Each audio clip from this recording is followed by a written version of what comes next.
반갑습니다. 무역학 원론 강의를 시작하겠습니다. 오늘은 제4강 글로벌 무역 환경, 이 글로벌 무역 환경에 대해서 살펴보도록 하겠습니다. 학습 목표는 첫 번째, 글로벌 무역 환경의 그 변화 동향에 대한 이해, 그 두 번째는 국제 통상 규범 체제의 그 대표격이라고 할 수 있는 WTO에 대한 이해, 그 다음에 세 번째는 경제통합의 유형과 그 현황, 그리고 경제통합의 그 경제 효과에 대한 이해를 하는 것을 학습 목표로 하고요. 순서는 1절에서는 글로벌 무역 환경의 그 변화에 대해서 개략적으로 살펴보고요. 2절에서는 WTO 체제의 전신이라고 할 수 있는 세계무역기구죠. 이거는 세계무역기구의 전신이라고 할 수 있는 이 가트 체제에 대해서 간단히 살펴보고요. 그리고 3절에서는 이 세계무역기구 체제에 대해서 살펴보고요. 그리고 마지막 4절에서는 경제통합에 대해서 살펴보도록 하겠습니다. 자, 우선 1절에서는 1절 글로벌 무역 환경의 변화인데, 우선 1차 세계대전 이전, 세계 1차 대전 이전이죠. 1차 세계대전 이전에 이어 19세기. 19세기는 앞에서도 간단히 그 무역 정책에서 자유무역과 보호무역 관련해서 그때 잠깐 그 흐름을 설명을 드렸는데, 19세기는 전반적으로 자유주의 경제 사상, 그 다음에 자유로운 무역이 확산된 시기라고 할 수가 있겠습니다. 다시 말씀드려서 앞에서 간단히 언급을 했듯이 애덤 스미스에서 시작된 자유무역 사상, 그리고 1812년에 비우위의 기초를 둔 데이비드 리카도의 자유무역이론의 주창, 이와 더불어서 영국에서는 경제를 자유경제로 전환을 시켰고요. 그리고 산업혁명으로 일어난 경제를 더욱 발전을 시키게 되죠. 그리고 영국의 경험에 자극을 받은 프랑스나 벨기에, 독일 등이 영국의 이 무형, 자유주의, 그 무형을 따르면서 이 19세기에는 전반적으로 자유무역 시대가 열렸고요. 그리고 자유로운 무역이 확산된 시기라고 할 수가 있겠습니다. 하지만 이런 그 자유무역 사상도 19세기 말부터 보호무역, 독일을 비롯한 그 독일에서 시작된 그 보호무역, 그 다음에 정부 개입, 그 큰 정부를 기초로 하는 그 경제적 국수주의로 대체식이 되기 시작하죠. 그러면서 이 보호무역주의가 만연하게 됩니다. 이와 같이 19세기 말, 그 20세기에 들어서면서 국수주의, 보호무역주의가 만연하게 되면서 식민지와 그 시장 확보를 위한 그 1차 세계대전이 발발을 하게 되고요. 그러면서 1929년에는 세계 대공황이 을 맞이하게 되죠. 세계 경제가 요 대공황에 빠지게 됩니다. 네, 그리고 이러한 그 대공황 때에 미국이 채택했던 그 악명 높은 법이 바로 스무트 홀리 관세법, 고관세법입니다. 이게 고관세를 적용하여 수입을 제한하고 수출을 장려하는 이러한 그 스무트 홀리 관세법. 이런 것은 그냥 국수주의 정도가 아니라 아주 극단적인 국수주의, 그런 그 국수주의였다라고 할 수 있고요.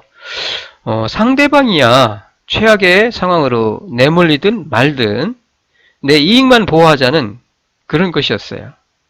이러한 것은 또한 그 세계 2차 세계대전의 그 발발의 그 원인을 제공했다라고 할 수 있겠습니다.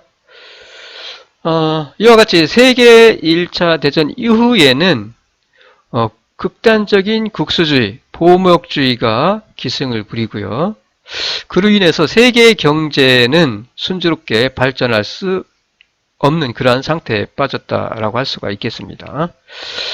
그리고 그 이후에 세계대전, 제2차 세계대전 이후에는 세계 경제의 성장과 안정을 위해서 이러한 그 경험이 있죠.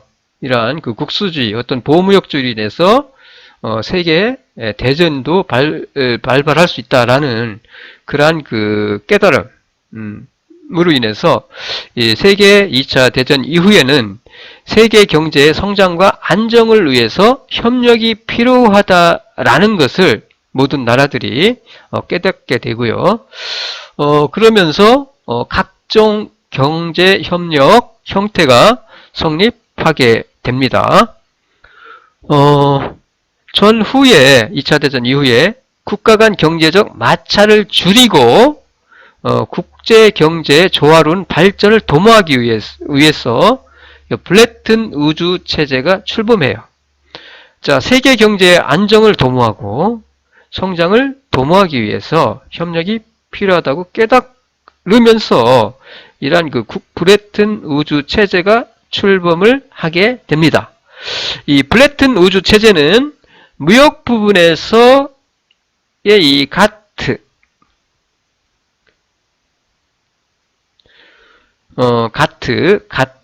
그 다음에 통화금융 부분에서 IMF, 그 다음에 국제 부흥 및 개발 부분에서 IBRD를 설립을 통해서 세계 경제의 그 운영의 근간을 마련을 했다라고 할 수 있고요. 이를 토대로 전후에 세계 경제는 회복을 하게 되고 그리고 높은 성장을 달성했다라고 할 수 있겠습니다. 그 이후에 이 플래튼 우주 체제, 제2차 세계대전 이후에 세계 경제의 성장과 안정을 도모하기 위해서 성립한 플래튼 우주 플래튼 우주 체제가 변모하게 되는데 시간이 흐르면서 과학이 진보하고 기술이 빠르게 진보하면서 세계 경제의 역학 구도도 변동하게 됩니다. 그러면서 이 플래튼 우주 체제의 그 양상이 크게 바뀌게 돼요. 두 방향으로 바뀌어 나가게 되는데 세계 무역 질서가 이 두 방향으로 바뀌게 됩니다. 하나는 다자간입니다. 다자간 무역 협정이나 국가 간 상호 의존을 통한 자유무역 확대고요.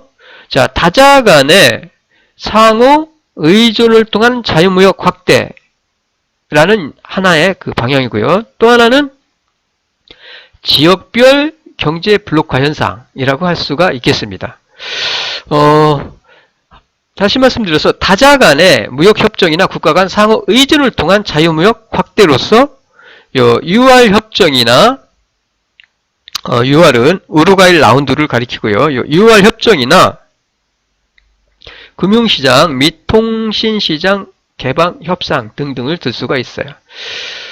다자간의 상호 의존을 통해서 자유무역을 확대하기 위해서 이러한 그 협상이 이루어졌고요. 또 하나의 그 흐름은 지역별 경제 블록화 현상인데 나프타를 비롯하여 북미 자유무역 협정, 나프타를 비롯하여 세계 각 지역에서 이 지역별 자유무역 지대가 형성이 되어 왔다라고 할 수가 있겠습니다. 이와 같이 다자간 자유무역 확대와 지역별 자유무역 지대 형성, 이와 같이 두 방향으로 크게 이 세계 무역 질서는 흘러가게 됩니다. 그리고 현재의 국제무역 환경의 특성인데, 하나는 현재 국제무역 환경의 특성은 글로벌화 경향, 글로벌화죠. 글로벌화 글로벌로 하고 있어요. 경제의 글로벌화. 경제의 글로벌화. 그 다음에 또 하나는 지역주의 강화예요. 앞에서 말씀드렸던 이거예요, 이거. 자유무역, 지역별로 경제블록화 현상을 들 수가 있어요. 그래서 지역주의의 강화. 그리고 세계경제의 다극화 현상이에요. 다극화. 유럽과 북미와 아시아, 이와 같이 다극화. 한 지역이 세계경제의 어떤 축이 되는 것이 아니라 유럽과 북미 지역과 그 다음에 아시아, 이와 같이 다극이죠. 다극. 세계 경제가 다극화되어 가고 있고요. 그리고 다자간 및 쌍무 간의 국제협력주의가 확산되고 있다라는 거예요. 다자간뿐만 아니라 이와 같이 다자간의 어떤 협력을 통해서 뿐만 아니라 쌍무 간에도 협력, 쌍무간이죠. 보통 자유무역 지역별 경제블록, 지역별 자유무역지대의 그 형성은 일반적으로 우리가 여러분도 알고 있듯이 FTA 지역 자유무역지대죠. FTA 이런 그 지역 자유무역 협정을 통해서 쌍무간의 국가와 국가 사이의 어떤 그 협정을 통해서 그 무역을 확대해 나가는 다자간과 여러 나라 사이의 그 다자간과 WTO 체제 하에서의 다자간과 그리고 쌍무 간의 그 협력주의가 확산되고 있다라는 거.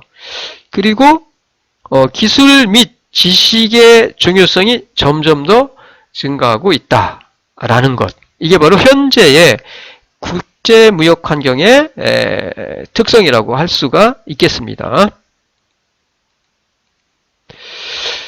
그리고 이어서 제2절 간단히 앞에서는 세계 무역 환경의 그 흐름에 대해서 살펴봤고요. 2절에서는 가트 체제에 대해서 간단히 살펴볼게요. 요 가트는 General Agreement on Tariffs and Trade의 요 머리 글자를 따서 요 가트라고 합니다.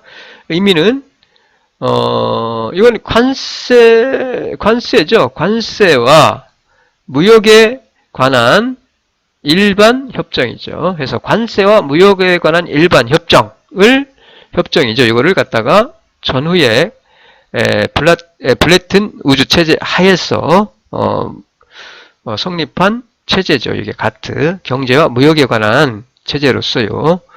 무역 관련 가트 체제를 말합니다. 성립 배경은 앞에서도 설명을 드렸지만 대공황 이후에 대다수의 국가들이 보호무역주의를 취하게 됩니다.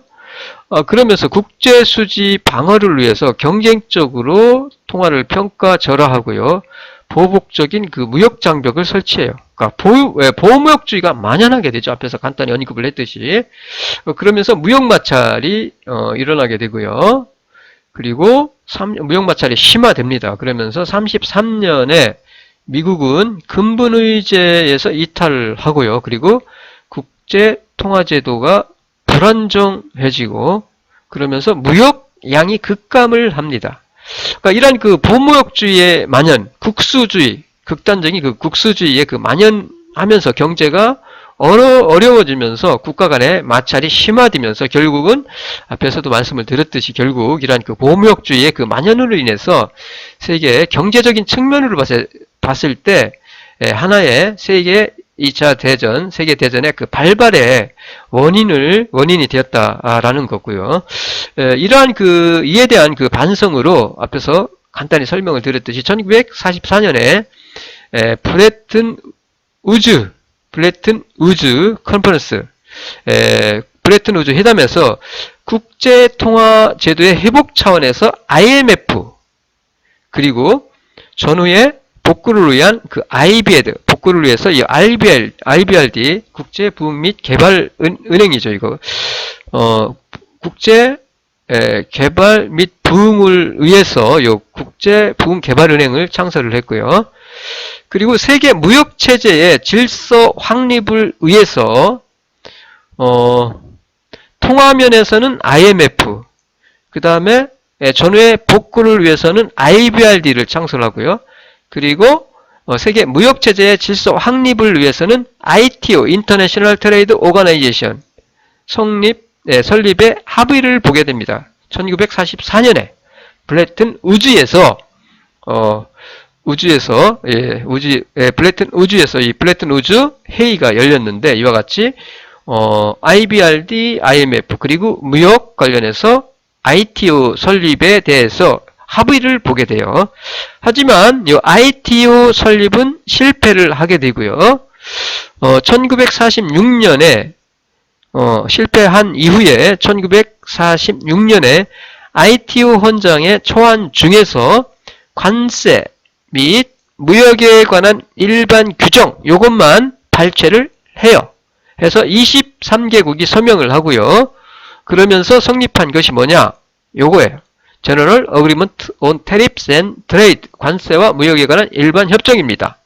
해서 요 관세 가트가 출범을 하게 된 거고요. 요 가트가 출범을 하면서 자유무역을 통해서 세계 무역 증대와 세계 전체의 후생을 증가시킨다는 취지에서 1948년 1월 1일에 요 협정문이 발효가 됩니다. 요 협정문이 1948년 1월 1일에 발효가 되면서 본격적으로 요 가트 체제가 출발을 하게 되었다라고 할 수가 있겠습니다. 자, 그러면 요 관세 및 무역에 관한 일반 협정의 그 기본 원칙인데, 첫 번째가 최회국 대우예요. 최회국 대우. 이 최회국 대우라는 것은 회원국 모든 나라에 동등한 무역 조건을 부여한다는 거예요. 그러니까 차별을 하지 않는다는 얘기입니다. 같은 무역 조건, 회원국에 대해서 모든 나라에 대해서 똑같은 무역 조건을 차별하지 않고 똑같은 동등한 무역 조건을 갖다가 부여한다라는 것이 최회국 대우예요. 최회국 대우. 그 다음에 두 번째는 내국민 대우입니다. 자, 회원국으로부터 수입하는 수입품에 대해서 국산품과 마찬가지로 취급한다는 거예요. 즉, 수입했다고 해서 그 수입품에 대해서 차별하지 않는다는 얘기입니다. 어떤 제재를 가하거나, 등등, 규제를 하거나, 라는 것이 아니라, 내국민 대우. 자, 내국민, 즉, 국산품과 마찬가지로 똑같이 취급한다라는 것이 바로 내국민 대우예요. 그리고 세 번째가 수량 제한 금지예요. 수량을 제한하는 것을 금지한다. 무슨 얘기냐? 자, 회원국으로부터 수입을 하는데 그 수입품에 대한 어떤 수량을 제한하지 않는다는 얘기죠. 수량을 제한하는 것을 금지한다는 얘기예요. 금지하지 못하도록 한다는 얘기예요. 그 다음에 네 번째가 관세 인하예요. 자, 최회국 대우와 내국민 대우와 수량을 제한하지 못하게 함으로써 그리고 관세를 인함으로써 어떻게? 자유로운 무역의 확대죠. 자유무역의 증진이에요. 자유무역, 프리트레이드의 증진을 하자는 거죠.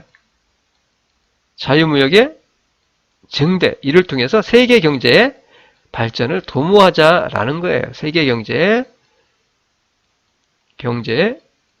발전. 세계 경제의 발전을 도모하자라는 거죠. 그래서 자, 자유무역을 확대하고 세계 경제의 성장을 도모하기 위해서 이 협정의 그 기본 원칙에 그 회원국들이 23개 회원국들이 합의를 한 거죠. 그래서 최회국 대우, 내국민 대우, 수량 제한 금지, 관세 인하. 자, 가트의 기본 원칙은 요 네 가지라고 할 수 있겠습니다. 그러면 요 가트의 주요 활동인데, 가트의 주요 활동, 요 앞에서 설명드린 네 가지 기본 원칙에 근거하여 가트는 체약국에 의한 다국 간 교섭에서 요 교섭을 라운드라고 합니다. 라운드. 다국 간 다국 간 교섭에서 관세를 가능한 한 인하를 하고요. 인하를 했고요. 그리고 그 성과를 모든 최약국에게 대해서 무차별하게 적용하는 방식으로 무역 자유화를 진행을 시켜 왔어요.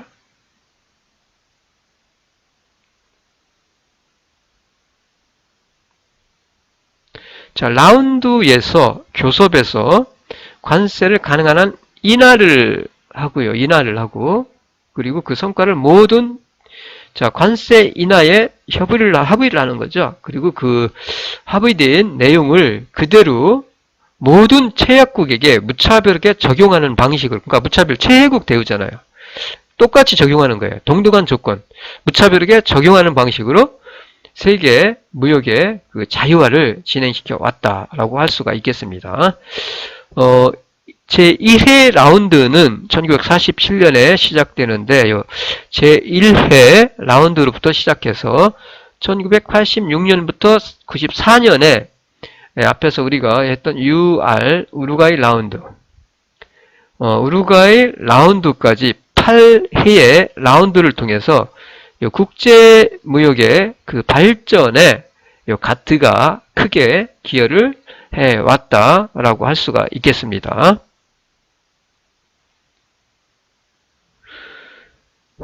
그리고 이 1986년에 개시된 우루과이 라운드요.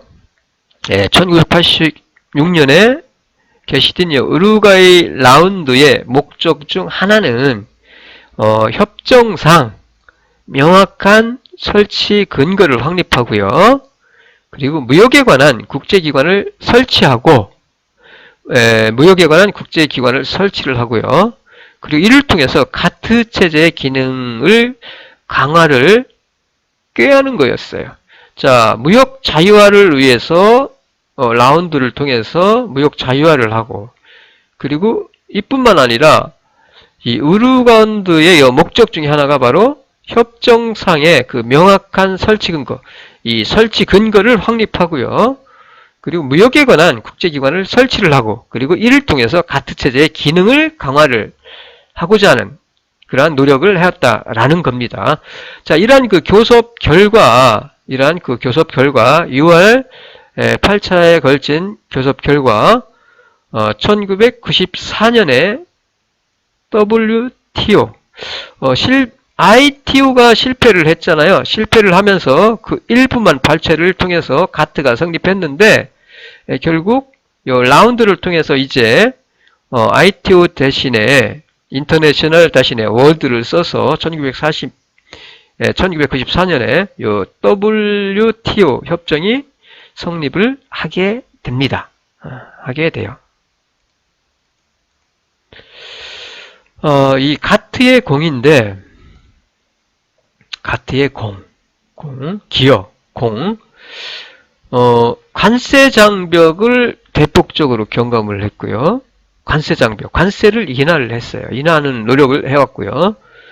그리고 비관세 장벽에 대한 규범을 마련하고요. 비관세 장벽, 이 복잡한 비관세 장벽에 대한 자유로운 무역을 방해하는 이 비관세 장벽에 대한 그 규범을 마련을 하고요. 그리고 개도국에 대해서 그 우대 조치를 하는데 개도국 우대 조치를 합법화하고 등등 이러한 것을 통해서 자유공정무역과 자유롭고 공정한 무역과 세계 무역의 그 증대에 획기적으로 기여를 했다라고 할 수가 있겠고요. 그러나 이와 같이 자유무역의 확대, 자유공정무역을 확대하고 세계무역을 획기적으로 확대하는데 큰 기여를 했다라고 할 수가 있는데 한편으로 그 한계입니다. 한계. 자유무역주의, 그 다음에 최혜국 대우 원칙. 가트는 기본적으로 그 이념이 자유무역주의고 최혜국 대우죠. 최혜국 대우 원칙. 그리고 다자주의 원칙이죠. 원칙. 이런 것들이 다자주의, 자유무역과 다자주의 최혜국 대우 원칙인데 이런 것들이 뭐와 대립을 하게 돼? 요 세계 경제의 블록화 현상. 세계의 그 무역 환경의 흐름에서 앞에서 말씀을 드렸듯이 현대의 그 무역 환경의 그 특징으로서 한편으로는 다자주의, 한편으로는 경제 블록화 현상을 설명을 드렸는데, 이와 같이 자유무역주의, 체육국대 원칙, 다자주의의 원칙이 세계 경제의 블록화 현상과 그 다음에 쌍무주의의 대두로 인해서 크게 위협을 받게 됐다는 얘기예요.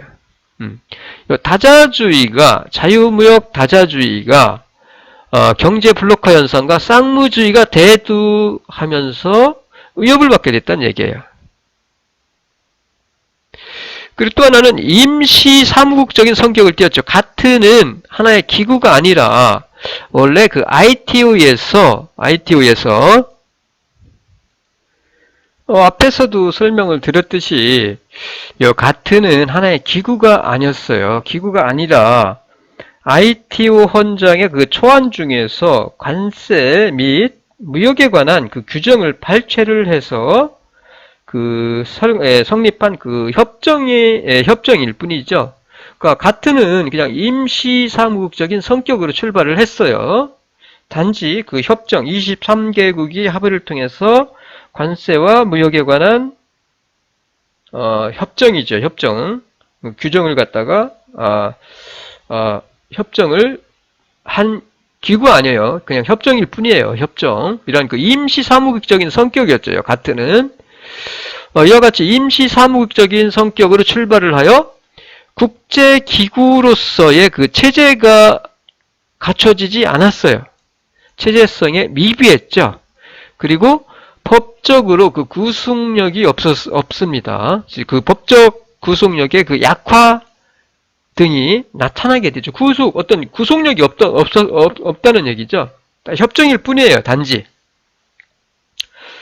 그리고 또 하나는 이 가트 체제에서는 1차 산품이 포함되어 있지 않았습니다. 공산품만 포함되어 있었을 뿐이에요. 자, 1차 산품을 제시키는 등 이 국제무역에 단편적인 문제만 취급을 했다라는 그런 한계가 있고요. 따라서 이 1차 산품의 수출국과 개도국 문제를 취급하는데 그 한계가 노출되게 됩니다. 이런 그 한계성을 가지고 있었다라고 할 수가 있어요. 이러한 한계를 극복하기 위해서 6월 교섭이 우루과이 라운드 교섭이 진행이 되었고요.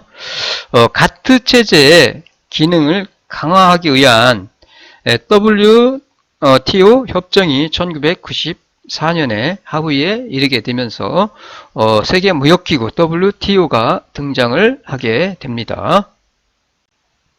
자, 이어서 제3절 WTO 체제, 세계무역기구 체제. 앞에서 말씀드렸듯이 1995년 1월 1일에 가트의 8차 협상인 6월의 타결로 WTO가 탄생을 하게 되었고요. 회원국 수는 154개국이고요. 그리고 회원국이 세계 무역에서 차지하는 그 비중이 90%에 이릅니다. 자, 그러면 WTO 체제의 그 기본 원칙인데, 기본 원칙은 우선 앞에서 설명드린 이 가트와 그 기본 원칙, 기본 원칙에다가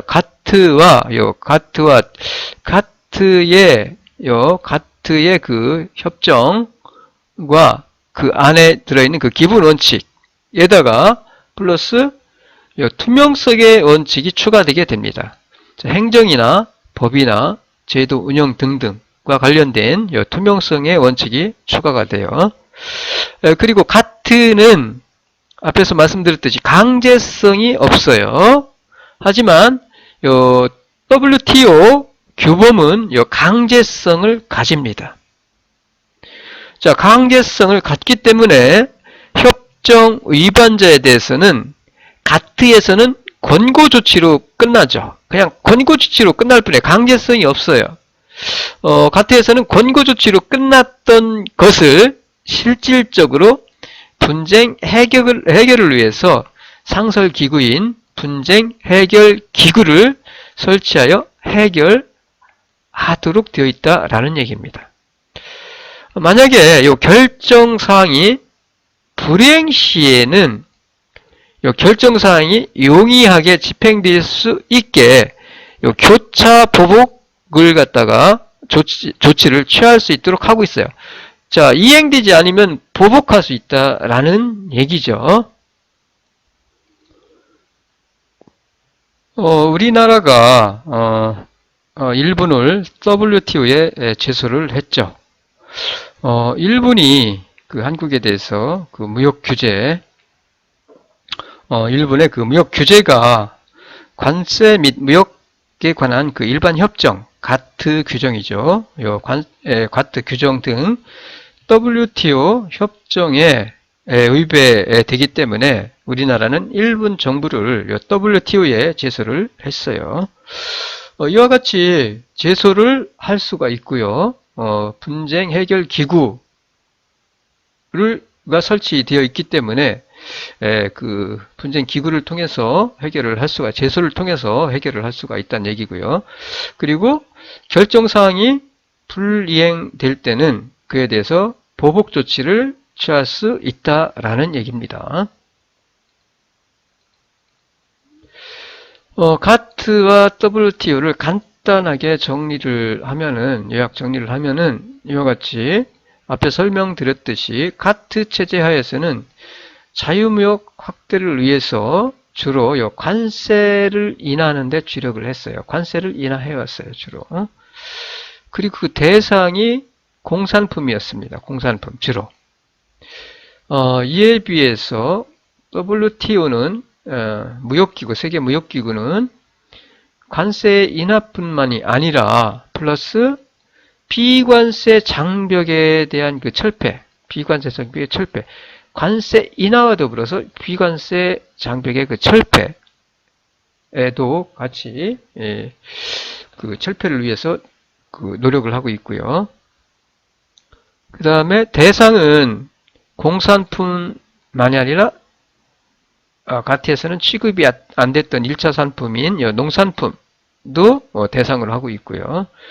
그리고 이 농산품뿐만 아니라 새로운 분야로서 서비스 교역이나 지적 재산권, 그 다음에 무역 관련 투자 규정 등 이런 것도 하나의 그 교섭 대상으로 하고 있다라고 할 수가 있고요.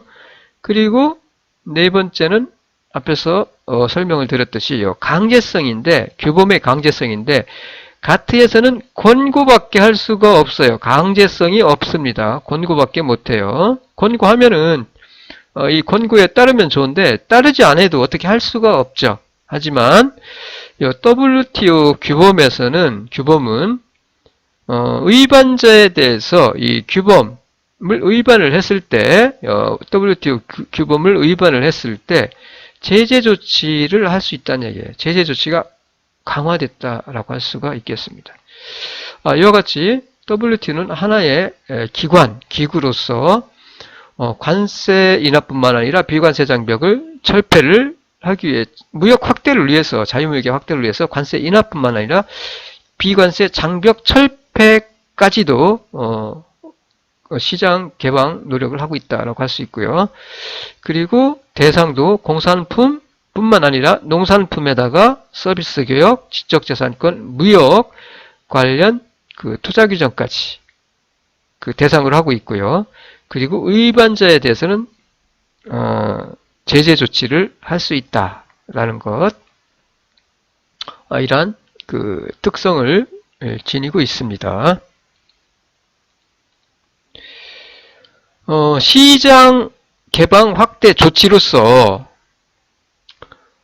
공산품 분야의 그 관세 인하, 그 다음에 섬유 부분의 수입 제한 장벽 철폐, 회색지대 조치, 수출 자율 규제, 혹은 자율 규제 혹은 자유 규제 이런 것들이죠. 회색지대 그 조치 철폐 등을 실시를 했고요. 그 다음에 또 하나는 농산물 분야에 예의 없는 관세화입니다. 예의 없는 관세화. 자, 예의 없는 관세화를 통해서 무역의 확대를 꾀하자는 얘기고요. 그리고 관세의 단계적인 감축. 자, 농산물 분야에 예의 없는 관세화. 그 다음에 단계적으로 관세화를 하고요. 예전에는 이 농산물 분야는 일반적으로 뭐 수입 제한입니다. 제한 대부분이 수입을 제한하거나 수입량을 할당하는 이랬어요. 그런데 이거를 갖다가 어떻게 이제 모두 관세화하자는 얘기예요. 그리고 단계적으로 이 관세도 내리자는 얘기고요. 그리고 최소 시장 접근 및 현재의 시장 접근에 의한 수입기를 보장하는 방법 등을 통해서 시장 개방 조치를 강화하고 있다는 점. 이러한 것들을 통해서 자유무역을 갖다가 확대를 도모하자라는 얘기고요. 그리고 서비스 분야는 155개 업종을 대상으로 한 자유화가 추진이 되고 있다라고 할 수가 있겠습니다. 자, 여기까지가